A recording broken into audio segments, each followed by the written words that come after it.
Sliding filament theory से describe कर सकते हैं। आज वही चीज मैं आप लोगों को सिखाऊंगी। तो चलिए पहले देखते हैं कि मसल कॉन्ट्रैक्शन से पहले मसल कॉन्ट्रैक्ट करने के लिए कुछ कॉन्ट्रैक्टाइल प्रोटीन का जरूरत है। दोस्तों, मैंने आप लोगों को दो तरीके का फिलामेंट के बारे में बताया था कि एक मसल सेल जो होता है उसमें आप लोगों को दो तरीके का फिलामेंट्स मिलता है। एक हम लोग बोलते हैं थिक फिलामेंट, दूसरे को बोलते हैं थिन फिलामेंट। थिक फिलामेंट मतलब जहां पे आपका सिर्फ और सिर्फ मायोसिन प्रोटीन्स है। मतलब क्या होता है, ये एक्टिन मायोसिन ये दोनों प्रोटीन एक साथ कॉन्ट्रैक्ट करके मसल को कॉन्ट्रैक्ट करने में मदद करता है। एक्चुअली ये दोनों प्रोटीन्स हम लोग कॉन्ट्रैक्टाइल प्रोटीन इसलिए कहते हैं कि इन दोनों प्रोटीन का एक्चुअल जो शेप या साइज है उसमें कोई चेंज नहीं आता है, लेकिन इन दोनों प्रोटीन की कुछ हरकतों की वजह से पूरा मसल में जो एक चेंज आएगा, मसल में जो शेप या उसका जो लेंथ है उसमें जो चेंज आएगा उसको हम लोग बोलते हैं मसल कॉन्ट्रैक्शन। तो इस कॉन्ट्रैक्टाइल प्रोटीन में पहले मैंने आपको बताया कि मायोसिन जो है वो थिक फिलामेंट का पार्ट है। मैंने बैंड्स बना के आपको दिखाया था कि ए बैंड कौन सा है, मतलब ए जोन कौन सा है, आई जोन कौन सा है, किस जोन में आपको थिक फिलामेंट मिलता है, किस जोन में आपको थिन फिलामेंट मिलता है। तो दूसरा है थिन फिलामेंट। वहां पे मैंने आपको सिर्फ एक्टिन के बारे में बताया था, लेकिन एक्टिन के साथ और भी दो प्रोटीन एक साथ काम करता है। एक को कहते हैं हम लोग ट्रोपोमायोसिन और दूसरा है ट्रोपोनिन। तो पहले चलिए देखते हैं कि मायोसिन जो प्रोटीन है, इस मायोसिन प्रोटीन का स्ट्रक्चर कैसे होता है। तो मायोसिन प्रोटीन एक्चुअली देखिए एक इस तरीके का शेप रहता है, स्नेक के जैसा। जैसे स्नेक का हेड होता है, ये पोर्शन मानिए स्नेक का हेड है और ये दूसरा पार्ट है उसका नेक। अब ये जो हेड और नेक रीजन है ये दोनों को मिलके ये बन गया हेवी मेरोमायोसिन। अब देखिए इसको हम लोग शॉर्ट में HMM भी लिखते हैं। अब ये मेरोमायोसिन वर्ड क्या है, आपको घबराने का जरूरत नहीं है। एक्चुअली मायोसिन जो प्रोटीन है, मायोसिन प्रोटीन किस तरीके से रहता है,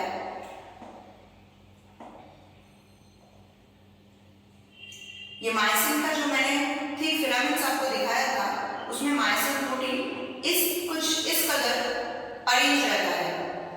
अब ये जो प्रोट्रूडेड हेड्स आप लोग देख रहे हैं जो बाहर की तरफ एक्सटेंडेड है, यही हेड मैंने एक चीज यहाँ पे आपको एक सिंगल उसका जो मोनोमर है उसको बना के दिखाया। तो आपसे पूछा जा सकता है कि मायोसिन जो प्रोटीन है उसके मोनोमर का नाम क्या है। मायोसिन एक्चुअली पॉलीमर चेन है, पूरा एक पॉलीमर मतलब बहुत सारा मोनोमर लेके पॉलीमर का स्ट्रक्चर बनता है, वो है मायोसिन। लेकिन अगर आपसे पूछा गया कि इसका मोनोमर क्या है, तो इसका मोनोमर है मेरोमायोसिन। मोनोमर है मेरोमायोसिन, मतलब इसका सिंगल यूनिट को हम लोग मेरोमायोसिन बोल रहे हैं। नाम काफी बड़ा है मेरोमायोसिन, लेकिन उसका काम बहुत छोटा है। वो एकदम मॉलिक्यूलर लेवल पे अगर हम लोग देखते हैं तो मॉलिक्यूलर लेवल पे आपको मायोसिन के स्ट्रक्चर में ये दिखाई देता है। लेकिन मायोसिन नाम छोटा है, लेकिन पूरा जो पॉलीमर चेन जो है उसको हम लोग बोलते हैं मायोसिन प्रोटीन।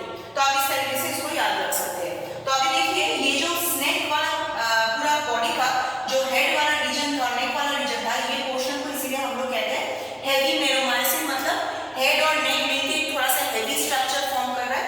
और दूसरा है ये है टेल वाला पार्ट। ये टेल को हम लोग लाइट मेरोमायोसिन भी कह सकते हैं, क्योंकि ये थोड़ा सा लाइट होता है, इसका जो वजन है थोड़ा सा लाइट होता है, इसलिए इसको हम लोग बोलेंगे लाइट मेरोमायोसिन। तो हेवी मेरोमायोसिन और लाइट मेरोमायोसिन आपको समझ में आ गया। इसको चलिए हम लोग शॉर्ट फॉर्म जो एब्रिविएटेड फॉर्म यूज होता है वो है LMN। अभी ये हेवी और लाइट मेरोमायोसिन के अंदर ये तो टेल पार्ट चला गया। अब इसका जो हेड रीजन है, इस हेड रीजन में आपको दो ऐसे बाइंडिंग साइट्स देखने के लिए मिलेगा। एक साइट है जहां पे ये एक्टिन प्रोटीन एक्चुअली बाइंड करता है। मतलब नॉर्मली एक्टिन प्रोटीन और मायोसिन का आपस में कुछ खास बनता नहीं है। इस तरीके से अगर मैं आपको दिखाऊंगी कि ये मानिए कि एक्टिन प्रोटीन है, ये एक्टिन है।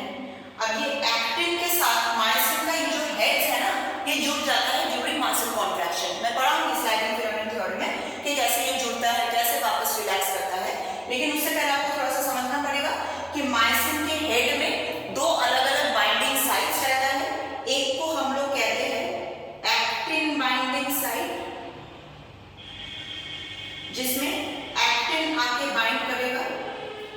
और दूसरा जो साइट है, मतलब ये साइट भी एक्टिन बाइंडिंग साइट है, ये भी एक्टिन बाइंडिंग साइट है, और दूसरा जो साइट है इसको हम लोग कहते हैं एटीपी बाइंडिंग साइट।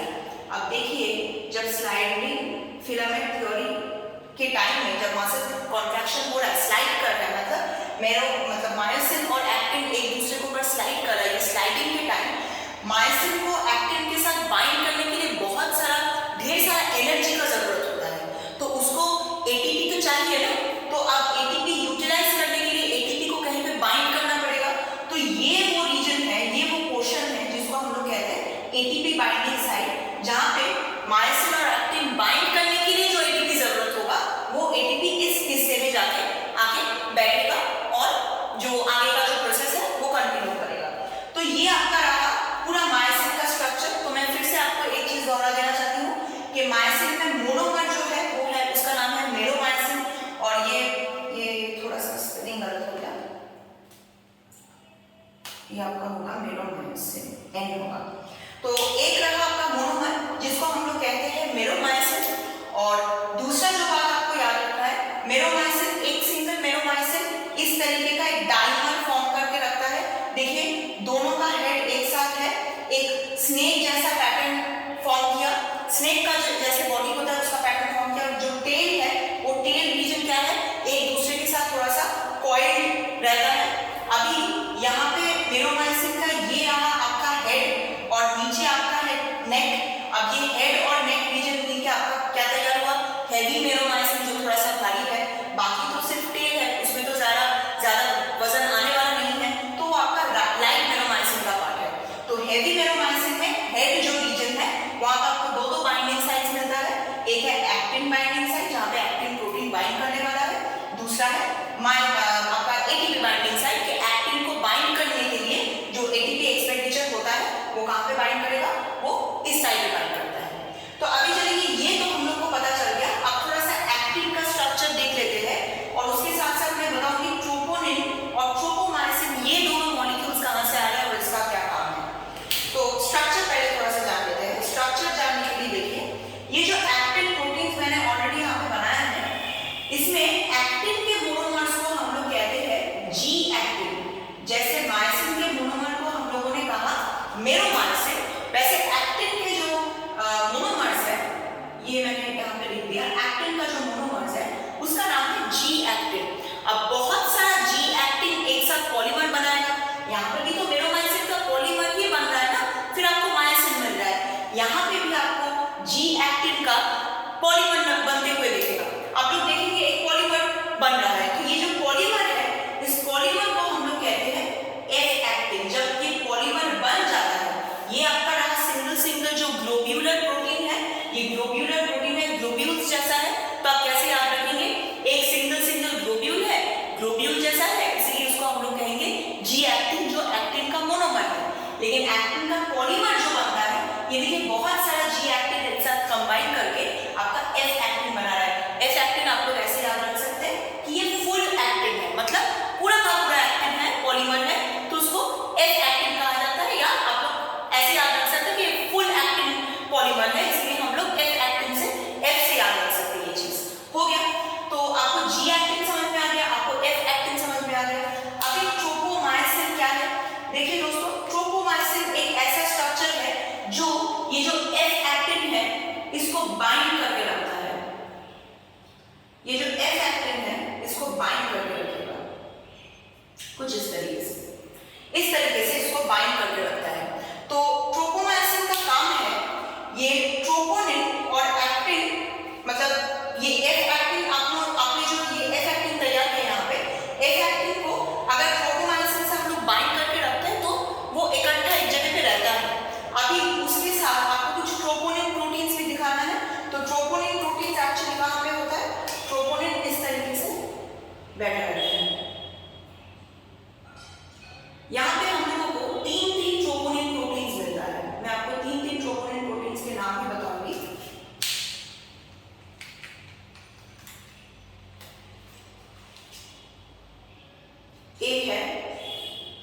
एक को हम लोग कहते हैं ट्रोपोनिन आई, दूसरे को कहते हैं ट्रोपोनिन सी। अच्छा, सी पहले मैं इधर बना दूं क्योंकि सी का काम ज्यादा रहता है, यहाँ पे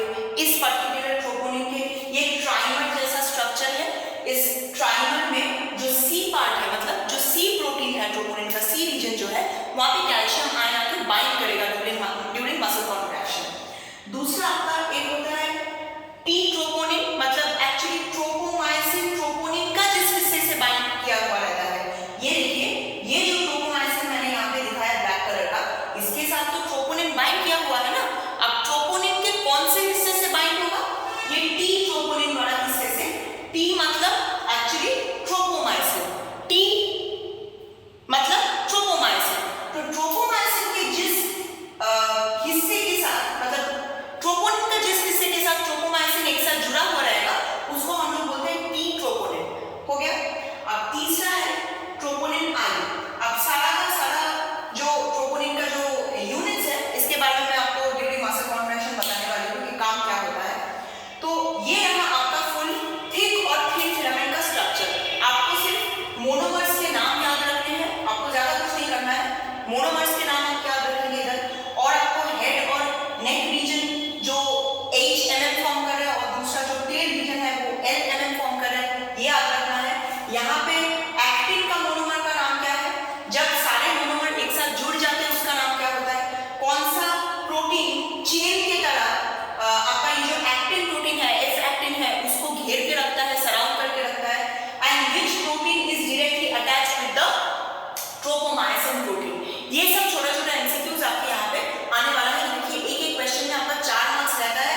अगर आप लोग थोड़ा सा एकदम जिसमें नीट से पहले आपका रिवीजन हो रहा है ना, तो आप ये थोड़ा सा चीज जो आपने ऑलरेडी पढ़ के रखा है, थोड़ा सा आपका रिकैपिचुलेशन अगर हो जाएगा तो कितना आसानी होगा आपको एमसीक्यू सॉल्व करने में।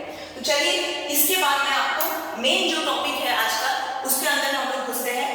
वो चीज बताने वाली हूँ, वो है स्लाइडिंग फिलामेंट थ्योरी। क्या होता है? ये सारे प्रोटीन्स का मसल कॉन्ट्रैक्शन में क्या काम है, कैसे ये मसल कॉन्ट्रैक्ट और रिलैक्स कर रहा है, वो बताएंगे। तो चलिए देखते हैं। तो देखो, स्लाइडिंग फिलामेंट थ्योरी क्या है? ये एक ऐसा थ्योरी है जिसपे हम लोग मसल कॉन्ट्रैक्शन कैसे होता है उसको डिस्क्राइब करते हैं, जिस थ्योरी के थ्रू। अभी ये थ्योरी समझने के लिए कि कैसे एक्टिन मायोसिन कॉन्ट्रैक्ट कर रहा है, या हम लोग बोल सकते हैं कि एक्टिन मायोसिन की कुछ हरकतों की वजह से मसल कॉन्ट्रैक्शन में कैसे मदद हो रहा है, वो कैसे होगा वो देखते हैं। तो पहले आप एक चीज जानते हैं कि एक जंक्शन होता है जिसको हम लोग कहते हैं न्यूरोमस्कुलर जंक्शन। इस जंक्शन को हम लोग क्या कहते हैं? Neuromuscular junction. मतलब जहां पे एक न्यूरॉन का या नर्व सेल का जो एक्सॉन एंडिंग्स है, वो एंडिंग्स जब कोई भी मसल के साथ कनेक्टेड हो रहा है, उस जंक्शन को हम लोग बोलते हैं न्यूरोमस्कुलर जंक्शन। मतलब जहां पे मसल में आके कोई भी न्यूरॉन का जो आपका एक्सन एंडिंग है या नर्व एंडिंग है, जहां पे जाकर मसल को पकड़ ले रहा है, जहां पे बैठ रहा है मसल के ऊपर, उसको हम लोग कहते हैं न्यूरोमस्कुलर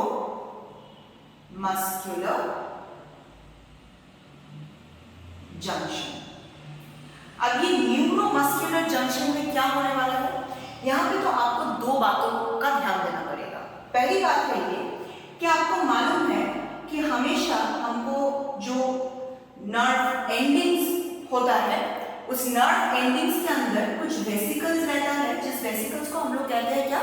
साइनैप्टिक वेसिकल्स। ये भी तो एक तरीके का साइनैप्स ही बनाना। नॉर्मली क्या होता है, हम लोग कोई भी नर्व सेल का मतलब न्यूरॉन का एक्सन एंडिंग और दूसरे न्यूरॉन का जो डेंड्राइट है, उसके जंक्शन को हम लोग बोलते हैं साइनैप्स। लेकिन यहाँ पे एक मसल के साथ एक न्यूरल एंडिंग का जंक्शन बन रहा है, इसीलिए हम लोग इसको कहेंगे न्यूरोमस्कुलर जंक्शन। इसको हम लोग पर्टिकुलरली इस टर्म से डिनोट करते हैं, NMJ कहते हैं हम लोग इसको, NMJ न्यूरोमस्कुलर जंक्शन। तो अब ये जो साइनैप्टिक वेसिकल्स है, साइनैप्टिक वेसिकल्स के अंदर क्या है? यहाँ पे खूब सारे न्यूरोट्रांसमीटर्स पड़े हुए हैं। हम लोग सबसे कॉमन न्यूरोट्रांसमीटर की बात पकड़ लेते हैं, एसिटाइलकोलिन। आप सबको मालूम है एसिटाइलकोलिन क्या है? एसिटाइलकोलिन हमेशा एक नर्व इंपल्स कैरी करके प्री साइनैप्टिक एरिया से उसको पोस्ट साइनैप्टिक एरिया में भेज रहा है। तो यहाँ पे ये जो नर्व एंडिंग है, इसको आप पकड़ के चलिए कि ये प्री साइनैप्टिक एरिया है। अब यहाँ से पोस्ट साइनैप्टिक एरिया में जाने वाला है, इसका मतलब कहाँ जाएगा? ये इस ये जो मसल सेल है, या मैंने आपको बोला था मायोफाइबर जो है, मायोफाइबर के अंदर घुसने वाला है। अब मायोफाइबर के अंदर क्या होता है, इसके अंदर आपको मायोफाइब्रिल्स मिलेगा, ऐसे मायोफाइब्रिल्स मिलेगा। मायोफाइब्रिल का स्ट्रक्चर ही तो मैंने आपको पढ़ाया था ना पिछले वीडियो में, कि कैसे वहां पे इस तरीके का थिक और थिन फिलामेंट से बना हुआ बैंड्स रहता है, क्या क्या जोन्स बनते हैं, उन जोन्स का क्या सिग्निफिकेंस है अभी हम लोग समझेंगे। लेकिन अभी आप देखिए, ये जो सर्कोलेमा है, मसल सेल का जो बाहर वाला कवरिंग है, इसको हम लोग बोलते हैं सर्कोलेमा, मतलब मसल सेल का जो प्लाज्मा मेम्ब्रेन है। अब सर्कोलेमा में मैंने बोला था बहुत सारा डिप्रेशंस होता है, जिस डिप्रेशंस को हम लोग बोलते हैं टी ट्यूब्यूल्स। अब देखिए ये टी ट्यूब्यूल्स जो है, मैं थोड़ा सा टी ट्यूब्यूल्स को वाइड बना देती हूँ। वाइडर करने से यहाँ मैं रिसेप्टर्स के लिए जगह रखा। तो देखिए यहाँ पे आपके बहुत सारे रिसेप्टर्स बैठा हुआ है। कहाँ पे बैठा हुआ है? ये आपका सर्कोलेमा के ऊपर भी रिसेप्टर्स बैठा हुआ है, ये रहा। और फिर आपका जो टी ट्यूब्यूल्स है, यहाँ पे भी रिसेप्टर्स बैठा हुआ है। तो मैंने सारे जगह में बहुत सारे रिसेप्टर्स बिठा दिया मैंने इस तरीके से। अभी ये जो आपका एसिटाइलकोलिन है, एसिटाइलकोलिन क्या होगा? ये न्यूरोट्रांसमीटर्स है, ये सारा का सारा आपका इधर रिलीज होने वाला है। ये वेसिकल्स पहले आपका ये जो एक्सोलेमा है, ये तो एक्सोलेमा है, एक्सन एंडिंग है ना, ये पूरा का पूरा आपका एक्सन का एंडिंग है।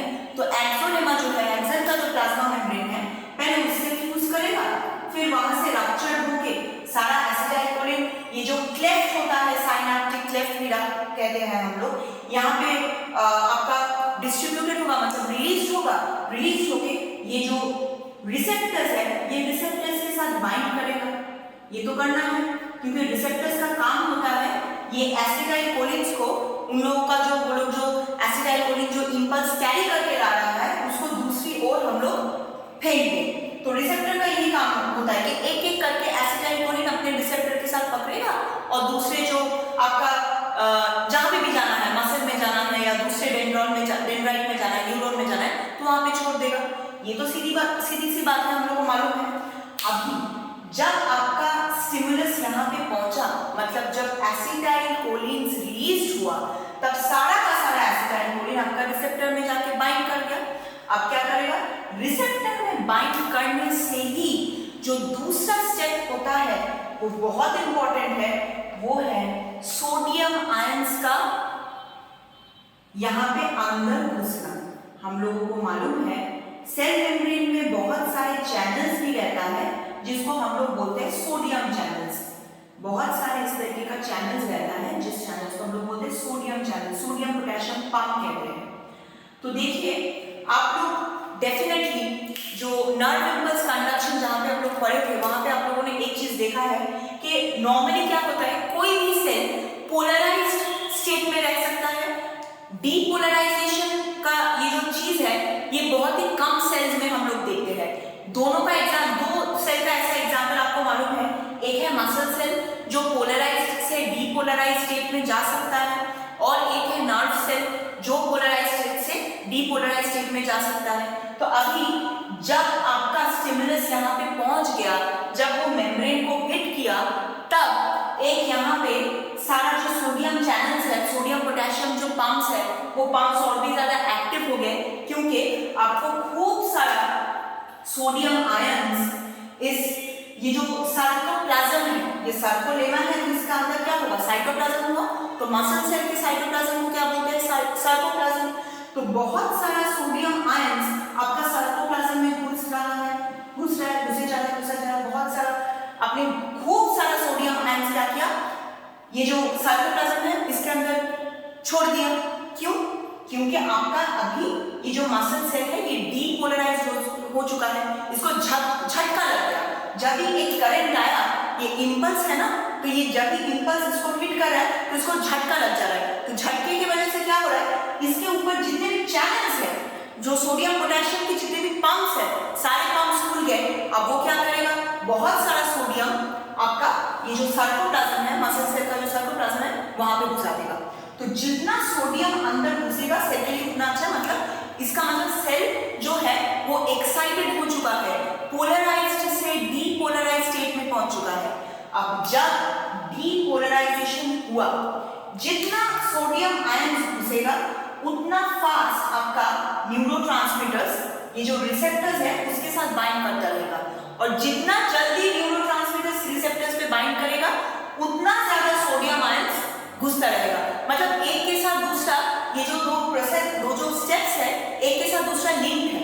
जितना ये होगा उतना ही ये होगा होने वाला है, जितना ये होने वाला है उतना ही सोडियम अंदर घुसने वाला है। अब जब बहुत सारा सोडियम हम लोग पा गए मसल सेल के अंदर, यहाँ पे और एक काम होता है, आपको मालूम है, ये भी मैंने आपको बताया था, ये जो टी ट्यूब्यूल्स है, टी ट्यूब्यूल्स के बिल्कुल बगल में भी सारे के सारे एंडोप्लाज्मिक रेटिक्यूलम भरे होते हैं, जिसको हम लोग मसल सेल के लिए सार्कोप्लाज्मिक रेटिक्यूलम कहते हैं।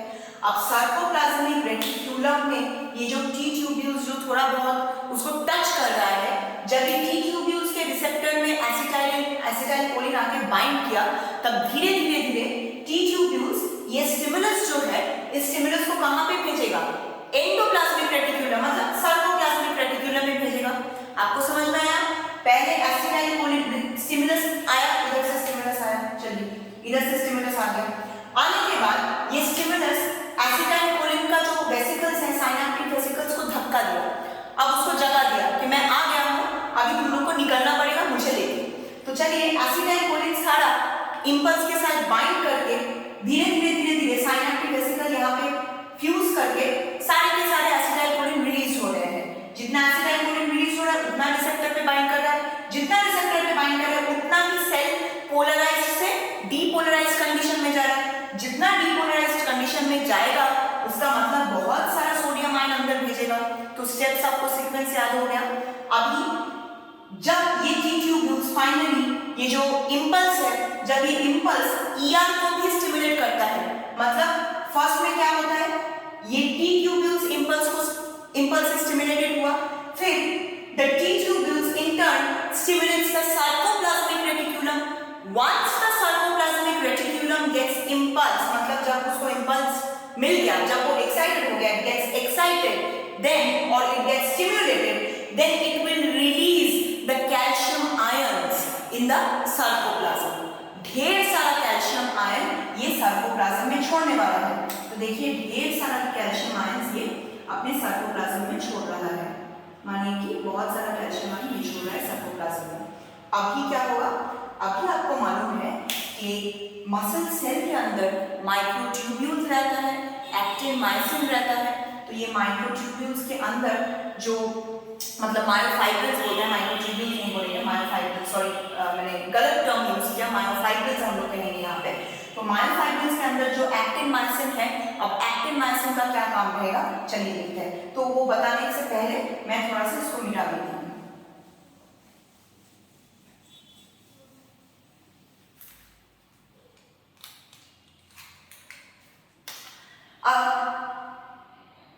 आपको मालूम है कि मैंने आपको बताया था कि जो एफ एक्टिन होता है, एफ एक्टिन के साथ ट्रोपोमायसिन और ट्रोपोनिन बाइंड करके रहता है। तो मानिए कि ये आपका एक एफ एक्टिन है, यहाँ पे ट्रोपोमायसिन बाइंड करके रखता है। तो ट्रोपोमायसिन लेके हम लोग को उतना कुछ खास सोचना नहीं है, हम लोग को कॉन्सेंट्रेट करना है कि ट्रोपोनिन का क्या हालत है। तीन ट्रोपोनिन आपके पास है, क्या क्या है? एक है ट्रोपोनिन आई, जो क्या करता है, एक्टिन मायोसिन ब्रिज फॉर्म करने नहीं देगा, इनहिबिट करेगा। Troponin I inhibits the combination of myosin head with the actin. Actin और मायोसिन हेड बाइंड करने नहीं देगा। कौन नहीं देगा? ट्रोपोनिन इनहिबिटर, इसीलिए इसको बोलते हैं ट्रोपोनिन आई। दूसरा ट्रोपोनिन क्या था, जहां पे कैल्शियम आके बाइंड करेगा, उस ट्रोपोनिन का नाम है ट्रोपोनिन सी। तीसरा ट्रोपोनिन क्या होता है? ट्रोपोनिन टी, मतलब टी ट्रोपोनिन, जहां पे ट्रोपोमायसिन के साथ जिस हिस्से से ट्रोपोनिन बाइंड करके रहता है। अभी जब भी आपको यहाँ पे कैल्शियम आयन आके बैठा, मतलब इधर जब कैल्शियम आयन आके बैठ रहा है, माने कि मैं यहाँ पे दिखा रही हूँ कि कैल्शियम आयन सारा का सारा कैल्शियम आयन रिलीज हुआ ना सार्कोप्लाज्म में, तो वहां से कहाँ पे घुसेगा? मायोफाइब्रिल के अंदर घुसेगा। मायोफाइब्रिल के अंदर घुसने से ही कैल्शियम बाइंड कर रहा है ये ट्रोपोनिन सी में। अब देखिए यहाँ पे क्या होगा, जब भी कैल्शियम ट्रोपोनिन सी के साथ बाइंड कर गया, कैल्शियम बाइंडिंग टू ट्रोपोनिन सी, अब क्या हुआ, इसका कन्फर्मेशनल चेंज होता है। क्या चेंज होता है, ये पूरा चीज मतलब ये जो आपका ओरिजिनल एफ एक्टिन मॉलिक्यूल है। अब एफ एक्टिन मॉलिक्यूल पे एक्चुअली आप ढक के रखे हो, मास्क करके रखे हो। नॉर्मली जब मसल रिलैक्स रहता है तब तो एक्टिन मायोसिन का ब्रीच फॉर्म नहीं होगा ना, तब तो नहीं हो पाएगा, क्योंकि ट्रोपोनिन का ये स्ट्रक्चर एक्टिन और मायोसिन के बीच में ऐसे मास्क बना के रखता है। मानिए कि ये आपका एक्टिन है और इसके नीचे ये थिक फिलामेंट मायोसिन है, लेकिन एक्टिन मायोसिन बाइंड नहीं कर पाएगा। क्यों? क्योंकि बीच में ये ट्रोपोनिन है। ये ट्रोपोनिन पूरा इन दोनों को अलग करके रखा है, लेकिन जब भी हम लोग ट्रोपोनिन को इधर से हटा देंगे तो क्या होगा, ये एक्टिन मायोसिन बाइंड किया जाए, मतलब इस तरीके से बाइंड होगा एक दूसरे के साथ। तो वही चीज यहाँ पे होता है।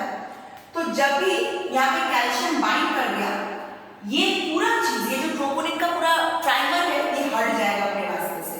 ये बोलेगा कि चलो मायोसिन अब तुम यहाँ पे बाइंड कर जाओ, क्योंकि मैं तुम्हारा रास्ता ऑलरेडी साफ कर चुका हूँ। तो ये रहा ऐसे, इधर कैल्शियम ऑलरेडी बाइंड करके रखा हुआ है। तो कैल्शियम एक्चुअली क्या करता है, कैल्शियम कुछ वक्त ट्रोपोनिन को अपने तरफ रख देता है ताकि एक्टिन का रास्ता साफ हो जाए और मायोसिन के साथ वो बाइंड कर पाए। तो यही कैल्शियम का एक्चुअली रोल होता है कि किस तरीके से ये पूरा ट्रोपोनिन को हटा दिया, जो मास्किंग था, मास्क को हटा दिया। अब ये दोनों आपस में मिलजुल सकते हैं, बहुत सारी बात कर सकते हैं और जितना भी प्रोसेस आगे जाके होगा उसको कंटिन्यू कर सकते हैं, कैरी फॉरवर्ड कर सकते हैं। तो चलो ये आपको समझ में आ गया। यहाँ पे भी इसके अंदर मैं लिख देती हूँ ताकि आप लोग कंफ्यूज ना हो जाए। ये भी आपका एफ एक्टिन ही है, ठीक है। तो अभी इसका जो मायोसिन बाइंडिंग वाला रीजन है, इसका ये मायोसिन बाइंडिंग वाला रीजन है, ये है मायोसिन बाइंडिंग साइट। अब ये बहुत आसानी से मायोसिन की तरफ बढ़ेगा और मायोसिन के साथ बाइंड करेगा। अब देखिए यहाँ पे मैंने एक डायग्राम आपको दिया है इधर। यहाँ पे क्या होता है, ये मायोसिन का एटीपी बाइंडिंग साइट है, मतलब एटीपी इधर रहता है। तो फर्स्ट में क्या होगा, एटीपी का हाइड्रोलिसिस होता है। मतलब यही चीज मैं आपको इस एक साइक्लिक डायग्राम की मदद से बता रही हूँ। पहले क्या होता है, एटीपी हाइड्रोलिसिस होगा। तो एटीपी हाइड्रोलिसिस से क्या होगा, एडीपी और पीआई, एक फॉस्फेट और एडीपी निकल जाएगा, ये चीज बाहर निकल जाएगा। जब भी एडीपी को यूज कर दिया मायोसिन में, तब क्या हुआ, मतलब एनर्जी को यूटिलाइज कर लिया एक बार। एनर्जी यूटिलाइज करने से ये जो मायोसिन का हेड है, इसमें एक कन्फर्मेशनल चेंज आता है। मतलब एक तो एफ एक्टिन के सिर में से ट्रोपोनिन हट गया। एफ एक्टिन के सिर में इधर ट्रोपोनिन था ना, इधर ट्रोपोनिन था, तो ट्रोपोनिन बाइंड करने नहीं दे रहा था। लेकिन अभी ट्रोपोनिन पूरा हट चुका है। मानिए कि इधर से ट्रोपोनिन हट के इधर आ गया, ठीक है। तो अभी ट्रोपोनिन अगर हट गया इधर, तो क्या होगा, इधर एक मैं लिख देती हूँ, यहाँ पे आपका एडीपी और पीआई बन चुका है, ठीक है। तो ट्रोपोनिन भी हट गया, एडीपी पीआई बन चुका है, मतलब एटीपी का हाइड्रोलिसिस भी हो गया। अब आसानी से ये मायोसिन का जो हेड है, ये एक्टिन के साथ बाइंड कर जाएगा। दोनों चीज ये हट चुका है, एनर्जी भी मायोसिन ने यूटिलाइज कर लिया। देखिए मायोसिन और एक्टिन का बाइंडिंग तभी पॉसिबल है जब मायोसिन एक एटीपी को यूटिलाइज करेगा और एक मायोसिन एट ए टाइम एक ही एफ एक्टिन से, मतलब एक ही, ये पूरा आपका एफ एक्टिन है, ठीक है। मैंने आपको पूरा एफ एक्टिन के बारे में ऐसे बताया, लेकिन ये सिंगल जो ग्लोब्यूल है उसको हम लोग जी एक्टिन कहते हैं ना।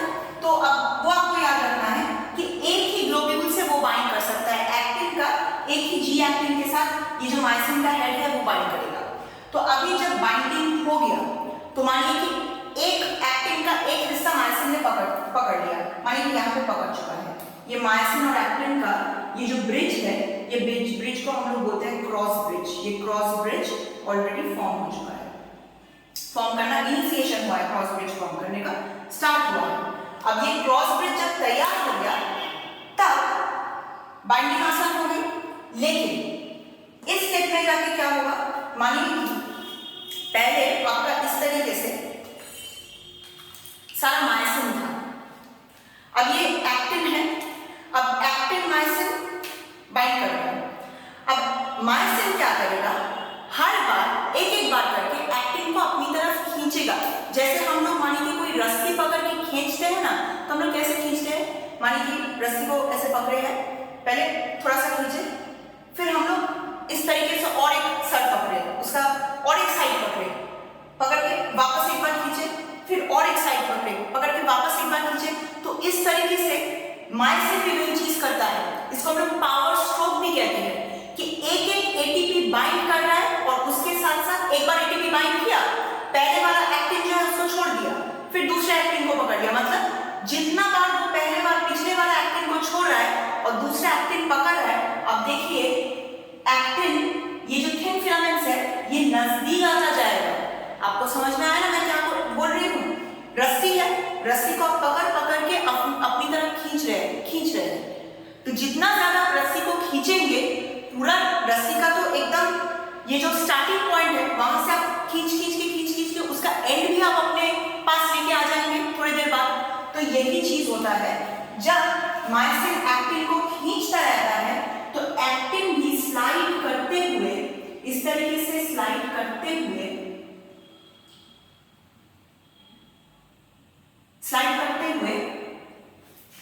और भी करीब आ रहा है। एक टाइम में क्या होगा, ये सारा का सारा एक्टिन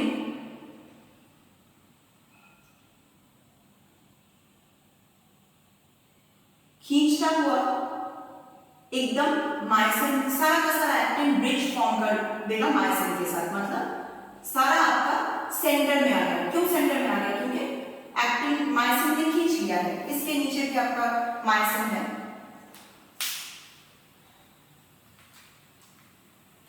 ये मायोसिन में निकाल रही है इधर।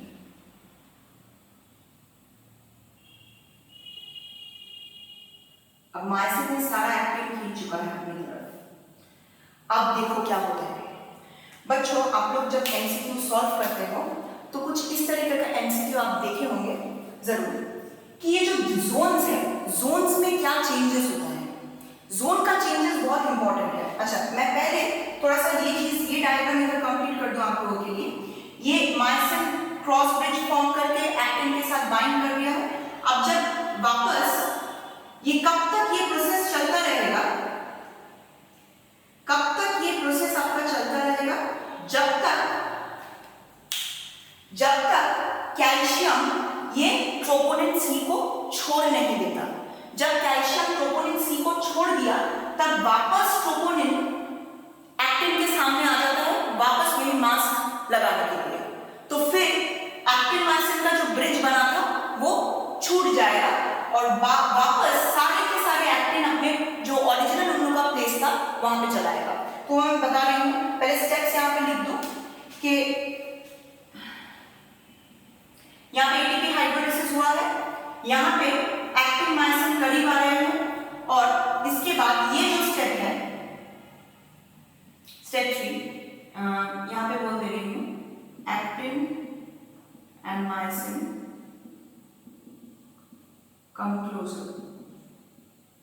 थर्ड जो स्टेप है binding of actin and myosin.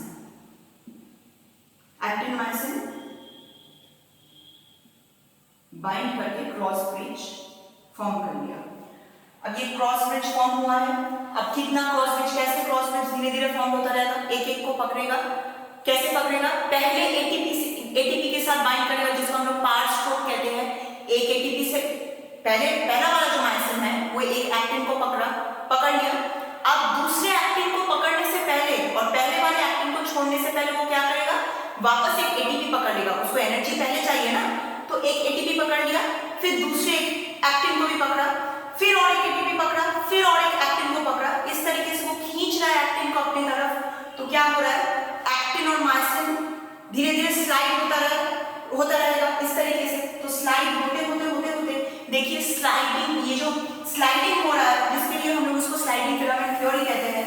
ये जो Z लाइन है लाइंस तो जेड लाइन की है ना, ये भी जेड लाइन है, ये जेड लाइन है, दोनों जेड लाइन का अगर एक्टिन भी अपने तरफ मतलब अंदर की तरफ आ रहा है, इसका मतलब जेड लाइन के बीच में जो सार्कोमियर है, ये सार्कोमियर का शॉर्टनिंग होगा।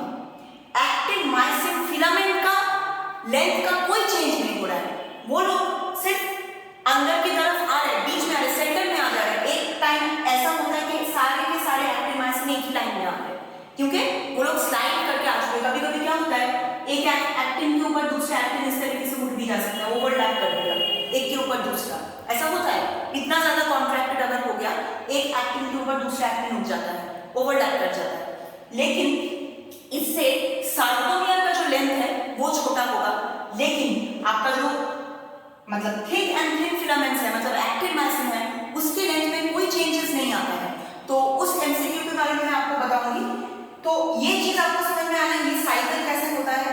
तो यहाँ पे थर्ड वाला मैंने चीज आपको बताया, binding of actin myosin, bind कर चुका है। बाइंडिंग करने के बाद अभी जब सारा का सारा कैल्शियम एफ एक्टिन को मतलब इसको छोड़ देगा, कैल्शियम आयन ट्रोपोनिन सी को छोड़ देगा, छोड़ देने के बाद वापस मसल क्या करेगा, रिलैक्स स्टेट में आएगा। तो रिलैक्स स्टेट में आने के लिए क्या होता है, ये जो एटीपी पहले आपका एटीपी से एटीपी और पीआई बना था, ये वापस एटीपी पकड़ लेगा मायोसिन और एडीपी और पीआई को छोड़ देगा। क्यों छोड़ देगा, क्योंकि अभी उसको क्रॉस ब्रिज खोल देना है, तोड़ देना है।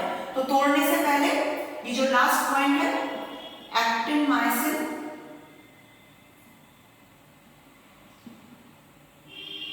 लीव ईच अदर, एक दूसरे को छोड़ दे रहा है। क्यों, क्योंकि वापस वो एटीपी पकड़ ले रहा है। एटीपी पकड़ना है मतलब एक दूसरे को वो छोड़ दिया। तो पहले एटीपी को ही पकड़ा था और ट्रोपोनिन सी हट गया था, रास्ता खाली था। एक्टिन मायोसिन ने बाइंड किया, एटीपी हाइड्रोलिसिस करने के बाद वापस क्या हो रहा है, एक्टिन मायोसिन बाइंड करने के बाद क्रॉस ब्रिज फॉर्म हो गया। धीरे धीरे जब सारा का सारा एक्टिन को एकदम सेंटर पे लाके स्लाइड करके सार्कोमियर को पूरा का पूरा कॉन्ट्रैक्ट कर दिए। अब ये कब तक चलेगा, जब तक कैल्शियम ट्रोपोनिन सी को नहीं छोड़ता है। जिस वक्त कैल्शियम ट्रोपोनिन सी को छोड़ देगा, उस वक्त एडीपी और पीआई भी रिलीज हो जाएगा। अगर एडीपी और पीआई रिलीज हो रहा है मतलब वापस यहाँ पे एटीपी आ रहा है, एटीपी वापस आ रहा है। उसके साथ साथ ये जो चीज था, ये हट गया था जो रास्ते से, ये वापस अपने रास्ते पे चला आएगा ना, ये हट गया था ना, ये वापस अपने रास्ते पे चला आएगा, क्योंकि आप लोगों ने कैल्शियम यहाँ से सारा कैल्शियम निकाल दिया। कैल्शियम वापस सार्कोप्लाज्मिक रेटिकुलम का जो रिजर्वर था वहां पे वापस उसके अंदर घुस जाएगा। तो सारा रास्ता जो पहले हम लोग क्लियर रखे थे, वापस सारे रास्ते बंद हो गए। तो अब ये क्रॉस ब्रिज टूट जाने वाला है। तो क्रॉस ब्रिज हम लोग तोड़ दिए, इसका मतलब रिलैक्स हो गया muscle.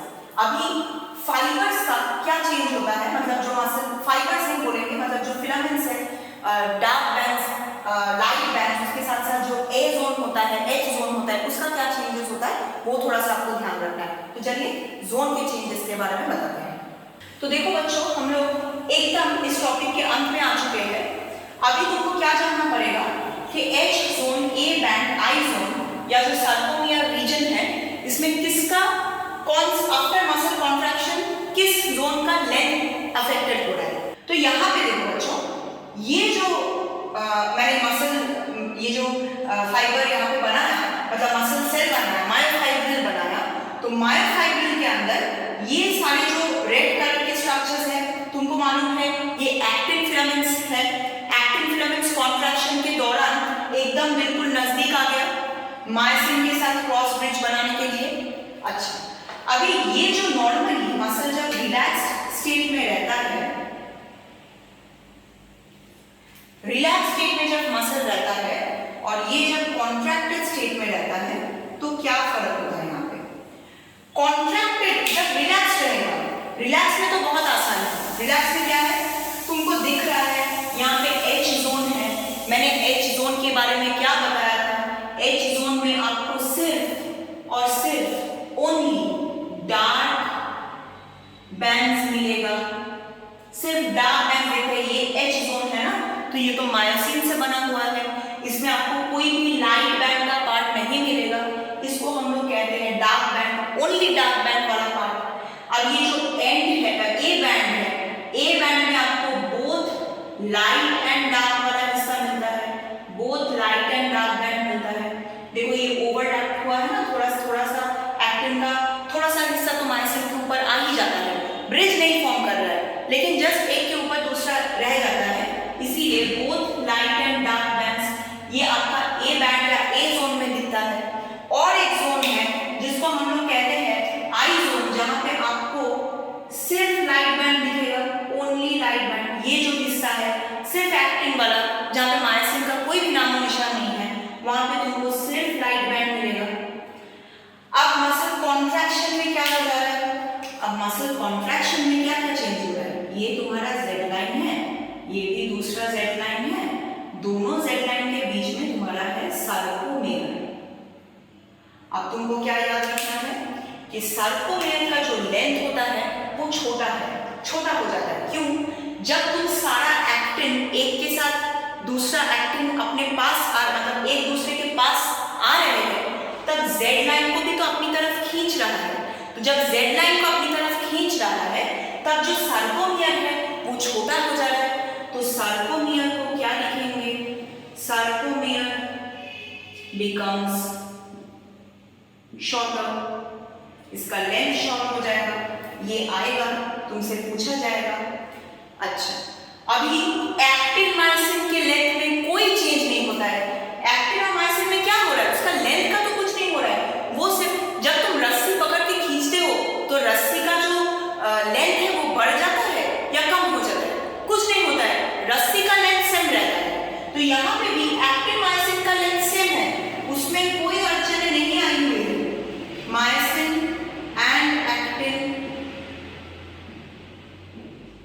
Remains, length remains same लिखती हूँ, लेंथ रिमेन्स सेम। अब क्या है? एच जोन जो था, जहां पे सिर्फ डार्क बैंड्स था, वो जोन और रहा क्या बाकी? नहीं बचा रहा ना। क्यों?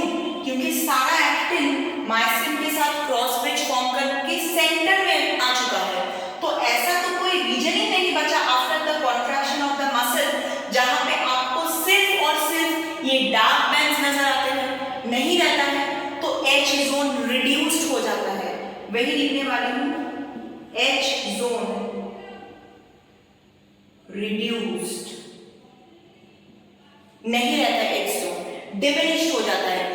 रिड्यूस, अगर आपके क्वेश्चन में आपको पूछा गया रिड्यूस ऑप्शन दिया है, तो आप उसी में उसको ही आप लोग कंसीडर कीजिए एज द राइट आंसर। और अगर आपको ऐसा दिया जाता है H zone is completely diminished, मतलब खत्म हो गया, नहीं है, और वो भी सही आंसर है। तो मतलब छोटा हो जा रहा है, इतना छोटा हो जा रहा है कि आपको एच जोन बोल के और कोई आपको वहां पे अलग से कोई रीजन दिख ही नहीं रहा है। तो एच जोन बिल्कुल मतलब रिड्यूस्ड हो गया। अब इसमें फर्क नहीं पड़ेगा, ये जो ए बैंड है, ए जोन है, इसमें कोई फर्क पड़ेगा? ए जोन में तो कोई फर्क नहीं पड़ेगा। क्यों? ए जोन किसका था? ए जोन तुम्हारा एक्टिन मायोसिन लेके ही बना था, लाइट और डार्क बैंड्स लेके ही बना था। तो ये जो ए जोन है यहाँ पे, ये ए जोन तो लाइट और डार्क बैंड्स लेके ही वही जैसा था वैसा ही है, सिर्फ एक्टिन ज्यादा घुस गया अंदर, और तो कोई फर्क नहीं, और तो कोई दूसरा चीज यहाँ पे दूसरा डिफरेंस हमको समझ में नहीं आ रहा है। तो यहाँ पे जैसे तुमने पढ़ा ए बैंड या ए जोन जो है, जो एक्टिन मायोसिन मतलब लाइट डार्क दोनों बैंड से बना हुआ रहता है, यहाँ पे भी ये लाइट और डार्क बैंड से ही बना है। तो इस जोन का कुछ चेंज नहीं होता है। तो यहाँ पे हम लोग लिखेंगे नो चेंज, ए जोन का या ए बैंड का कोई चेंज नहीं हुआ। अब लास्ट वाला जो बैंड है वो है आई बैंड। आई बैंड में क्या होता है? जब तुम जेड लाइन को खींच रहे हो अपनी तरफ, सार्कोमेयर को छोटा बना रहे हो, तब आई बैंड भी तो छोटा हो रहा है ना। ये जेड लाइन हम लोग खींच रहे हैं, इस तरीके से खींच रहे हैं, एक दूसरे के नजदीक आ गया जेड लाइन। सार्कोमेयर अगर छोटा हो गया तो सार्कोमेयर के हिस्से में तो हाफ आई बैंड का इधर वाला हिस्सा और हाफ आई बैंड का उधर वाला हिस्सा रहता है। तो जब सार्कोमेयर छोटा हो जाएगा तो आई बैंड भी तो छोटा होगा, आई बैंड का जो हिस्सा है वो कम हो जाएगा। यहाँ पे जो हाफ है ये हाफ से कम हो जाएगा, क्योंकि तुम्हारा लाइन इधर से इधर आ जा रहा है ना, इधर से इधर आ जा रहा है, इसका मतलब आई बैंड तुम्हारा छोटा हो रहा है। यहाँ पे मैं लिखूंगी आई बैंड भी रिड्यूस हो रहा है, शॉर्टन्स। तो ये सारी चीज तुम्हारा एमसीक्यू के लिए बहुत बहुत इंपॉर्टेंट है। सार्कोमिया शॉर्टर हो रहा है, एक्टिन मायोसिन का लेंथ का कोई चेंज नहीं होता है। कुछ बच्चे के अंदर ये एक बहुत ही वेग नोशन है कि एक्टिन मायोसिन का लेंथ ही चेंज हो जा रहा है। बिल्कुल नहीं होता है। एक्टिन मायोसिन जो रस्सी है उसको तुम खींच रहे हो, उसके लेंथ में कोई चेंज नहीं होगा। किसमें चेंज होगा? एच जोन जो था, जो सिर्फ मायोसिन या डार्क बैंड से बना था, वो बिल्कुल खत्म हो गया, नहीं मिल रहा है। सिर्फ डार्क बैंड वाला जोन नहीं है। ए जोन जो है उसमें कोई चेंज नहीं है, रिमेन सेम रहता है। ये सेम क्यों रहेगा? क्योंकि ये लाइट और डार्क बैंड से बना था। ये कॉन्ट्रैक्शन के बाद में भी लाइट और डार्क बैंड लेके ही बना था। और फिफ्थ जो पॉइंट है, आई बैंड शॉर्टन हो रहा है, सार्कोमिया छोटा हो रहा है, जेड लाइन अपने तरफ एक दूसरे के करीब आ रहे हैं, तो आई बैंड भी तो छोटा हो रहा है ना। तो यही मैंने लिखा आई बैंड शॉर्टन्स। तो बच्चों, मुझे लगता है कि आपको ये वीडियो अच्छा लगा है। तो अगर आपको ये वीडियो पसंद आया तो आप इसमें एक लाइक का बटन जरूर दबाइए। जिन बच्चों ने अभी तक सब्सक्राइब नहीं किया है मेरे चैनल को, वो लोग प्लीज सब्सक्राइब कर लीजिए। एक बेल आइकन है, उसको दबाइए नोटिफिकेशन पाने के लिए। और आज के इस लेक्चर को देखने के बाद मुझे लगता है नीट में अगर इस हिस्से से कोई भी क्वेश्चन आपसे पूछा जाए तो आप लोग कॉन्फिडेंटली उसका जवाब दे सकते हैं। और मैं इसका जो पिछला वाला वीडियो है उसका लिंक भी अपने डिस्क्रिप्शन बॉक्स में डाल चुकी हूँ, तो वो लिंक क्लिक करके आप लोग पिछला वीडियो भी देख लीजिए, जहाँ पे स्केलेटल मसल के स्ट्रक्चर के बारे में मैंने बताया है, आपके साथ डिस्कस किया है। तो पूरा चीज़ आपके सामने एकदम क्रिस्टल क्लियर हो जाएगा। और अगले वीडियो में मिलते हैं कोई नए टॉपिक के साथ। तब तक के लिए नीट के लिए आपके लिए बहुत सारी शुभकामनाएं। All the best. बहुत अच्छे से अपना एग्जाम दीजिए। Thank you.